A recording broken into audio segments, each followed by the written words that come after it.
the sissies and the whiners that we have on colleges today. The half-baked human beings that are passing for victims, it's enough to make you puke. It's enough to make you puke when you look at the kids on campuses today screaming about garbage. Garbage because someone looked at them the wrong way. They call a lawyer.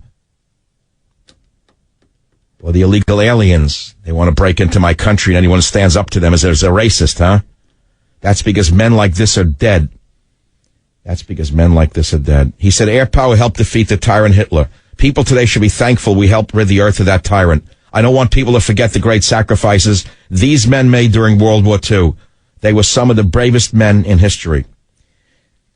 Take a look at the writing, even of a small newspaper at that time in a local town in America compared to the junk that the journalists of today write. Take a look at that newspaper story. Brings Wounded Fortress back. All right, my friends, it's 27 minutes after the hour. We're celebrating Veterans Day. Let's have a little cheerful music. If you expect me to talk about last night's debate, would you leave me alone already? Any one of them would be, turn it off. Any one of them would be a better president than Hillary Clinton. Anybody on that stage would be better than that creature that we all know already who she is and what she did to us for 8 years. What is she, brand new? Would they just discover her? What, she cure polio somewhere I don't know about? Anybody on that stage, even the ice cream man, would be better than her. As far as the debate itself, let's face it, Cruz was the number one winner. He was great.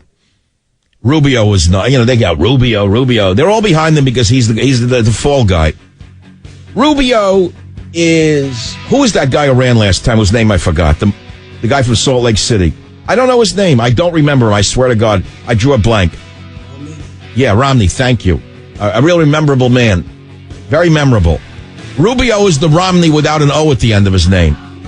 Rubio is Romney with an O at the end of his name. Another fall guy. He's set up to take a fall. He's a patsy. Join the Savage Nation. Call now. 855-400-SAVAGE. 855-400-7282. Savage. All right, girls. Lift that anchor. Well, no, it's a fake Navy. They don't leave port.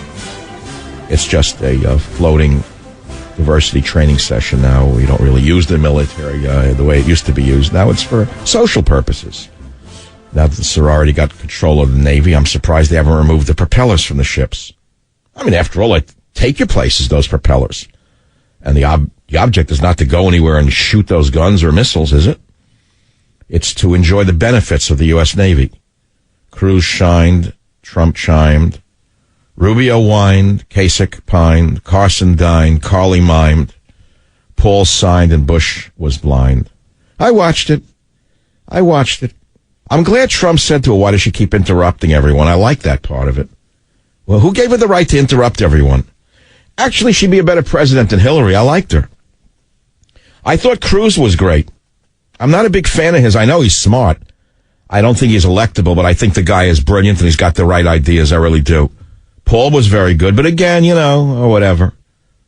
And Kasich was, he was on the ropes there. The others, who knows? Rubio's a front man for those who want him to fall, so what are you going to do? We're talking instead about the men who keep this country going. And we all know that the military is fighting a war of all wars. And soon it'll come to a town near you, if it already hasn't. Soon you're not going to be insulated from the illegal aliens from the Middle East who Obama's rushing and Africa, by the way, as fast as he can. Because amongst them, as you well know, there are ticking time bombs that are set to go off.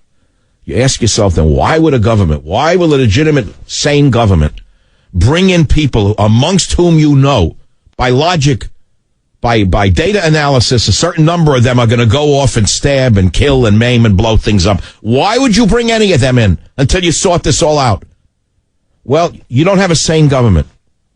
That's number one. But number two, there may actually be something more sinister involved, which I don't even have to say, because then you start bordering in an area and people can accuse you of things that are not true.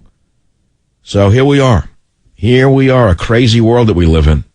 And so we can do what we can do, and I say to my children when they get a little, crazy about what the future is bringing under this crazy man in the White House, what he's doing, it's like seeding a disaster for the nation. It's as though he wants to poison the nation for good before he leaves office, if he ever leaves office. It's as though he's doing everything he can to seed poison in every aspect of the American way. It's just seed as much as he can to have this poison go off like a toxin he's injecting into every aspect of our government and our way of life. So you say, well, what are you going to do about it? People are afraid for the future. One of the candidates last night even said, I don't know which one, she said or he said. Person came up and said, I'm worried about my children's future. Aren't you? You're not worried about your children's future with the psycho in the White House? The man has done everything he can to wreck the military. Here we are. You think this is hyperbole, right? Oh, there he goes again. He's just making it up. No, I don't make things up. I come from a scholarly background. I'm very careful with my statements. And I document zero military in government, zero. I spent a lot of time, and I point out the purges, who he fired, how he's turned soldiers into social workers, how he supports our enemies, how he's alienated our allies, and I've asked, where is the warrior king? And strangely enough, on page 110, I talk about the Vikings' fate, because I want to put things in context, the context of history. Sometimes people can't learn from the time that they are living in. So I end it like this. I say, we don't need a jobs program. We don't need diversity in the Air Force. We don't need equal opportunity for mullahs. We need a warrior king, crusader, to rebuild our military and defend Western civilization once again. And then a little paragraph, the Vikings' fate, page 110. If you think social engineering of the U.S. military is without consequences, I invite my skeptical readers to study the Danish or Swedish military of today. After many a decade of progressiveness, the descendants of Vikings are today unable or unwilling to defend their homeland against an Islamist invasion. Witness the capitulation. Thank the progressives, the gays, the feminists, and the socialists. Is this what you want for the United States? To be a helpless giant, I ask? In government, zero. Now you understand why I have not been invited to the White House for a Christmas celebration. That opens up one line at 855-400-7282. WMAL Dennis on line 7. Go ahead, please. Yes, Michael, I'd just like to say hi to all the Marines that fought on Hill 689, the 1st Battalion, 1st Marines in July of 1968. It was a battle that has gotten little attention, and I'd just like to say, being it's Veterans Day, hi. Well, you're able to do that on the show today. It's your show. Is there anything else you care to say quickly? Well, yeah, I got your book. I went to Books A Million in Winchester, and I got your book, and I'm avidly reading it. Let me ask you something. As a vet who fought and almost lost his life in Vietnam, how do you feel looking around America today under Barack Obama? What do you see every day? What do you feel every day looking at what's going on the campuses and cities burning under Obama? What do you actually feel? Well, I feel that the country's doomed if something doesn't happen. That's why I'm for Trump. We need somebody that's going to be energetic and do something. We need somebody strong in there. That's the way I feel. Well, I'll tell you this. I mean, Trump is pro-military, very, very strongly so. And as he said, he hires good people. I can guarantee you he will hire, I can almost guarantee you, I can't guarantee anything what a guy is going to do. But if he wins, and I hope he does, he would hire probably a great general like a Patton to rebuild the military after it's been gutted by Hussein. Well, my friend Mike, I'm sending you another copy of Government Zero to give out to a neighbor or friend for Thanksgiving. And I thank you very much for calling the program. 855-400-7282. WBAP, Steve, line 5, you're on the Savage Nation. Please make your point quickly. Yes, Dr. Savage, I believe you were instrumental in setting up defense for the Marines accused of the Haditha incident in November 2005. I was attached to that. You know, you're right. Wait, you were attached to that group? Yes, sir. I wasn't there when it happened. I wasn't on scene, but I was attached to that group. I was actually a reservist and called out of college to deploy to Iraq. I remember. And who was please remind the audience who the president was when the Marines were falsely accused for doing their job properly in Haditha. Who was it who brought charges against them? That was President Bush. Yeah, and this is what bothers me. is that people don't understand that this war on the real military started before Barack Obama. It's just metastasized now almost to a lethal point. But Bush started it, by the way. He went after the military tooth and claw. People don't know that. I know it all too well, sir. I'm sure you're doing there's things you want to say, but you're not like me. I talk too much, you talk too little. Stay in the line, government zero goes out to you. See, that's the thing. There's some people who talk a lot and some people who talk a little. But sometimes people who talk a little have a lot to say, and sometimes people who talk a lot have a little to say. You know, there's an Arab saying that I used to think about a lot before I became a broadcaster. And I dare almost not say it, but I'll say it because what the heck, I'm that kind of guy. I'm almost impervious or immune to my own insults. But there was an Arab saying that goes like this. It's a Bedouin saying in particular. And it says, if you cannot improve upon the silence of the desert, don't open your mouth. I love that one. Isn't that great, Robert? If you cannot improve upon the silence of the desert, do not speak. I don't know whether they use that to control their children and women. I have no idea. But if you've ever met Bedouins, they're a breed amongst themselves. Years ago when I did a stage performance in 03, 04, 05, a Savage Live performance in front of an audience of a couple of thousand folks, I remember on stage I brought out a gun from like 1850, a flintlock, that was, maybe a foot and a half long, and it was a beautifully carved flintlock. It was from Arabia at the time, and you could see tobacco stains on the handle of the wooden handle.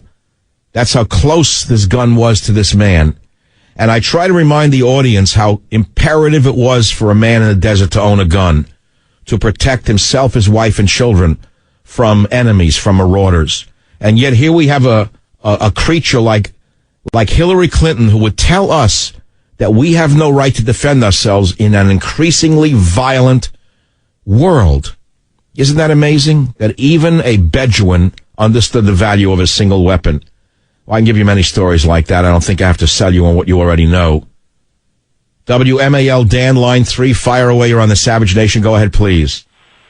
Hey, Dr. Savage. I'm a retired Marine, retired about a year ago, and I just want to say thank you for, keeping these issues on the forefront of the American psyche.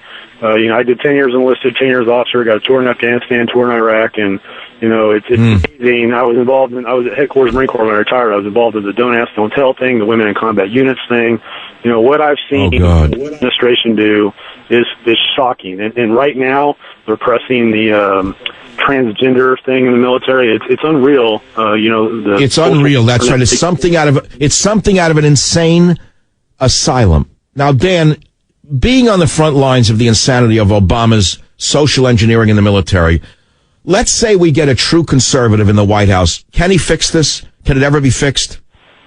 It'll take a full 8 years, I'll tell you that. I grew up in the Clinton Marine Corps and really got a feel for how that played out. And then obviously in the Bush years, we had 9/11, which I in some senses was actually fortunate from the standpoint of the destruction that Clinton had rained on the military.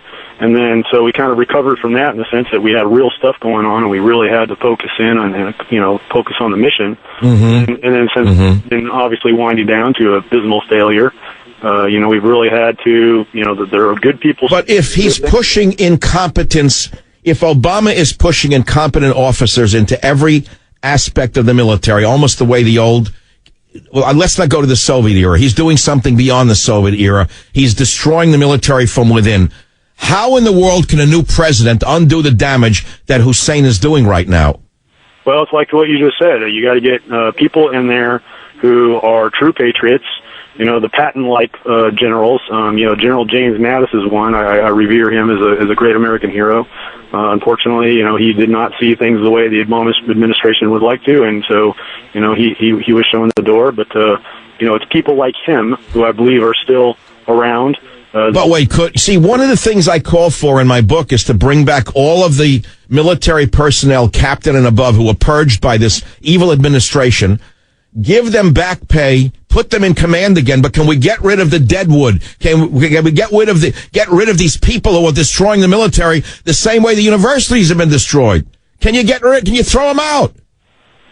it'll be extraordinarily difficult, but I don't think that that battle is lost yet, because true patriots do still exist, and just like he's been purging the good ones out and putting the bad ones in, it's going to have to go through a similar process.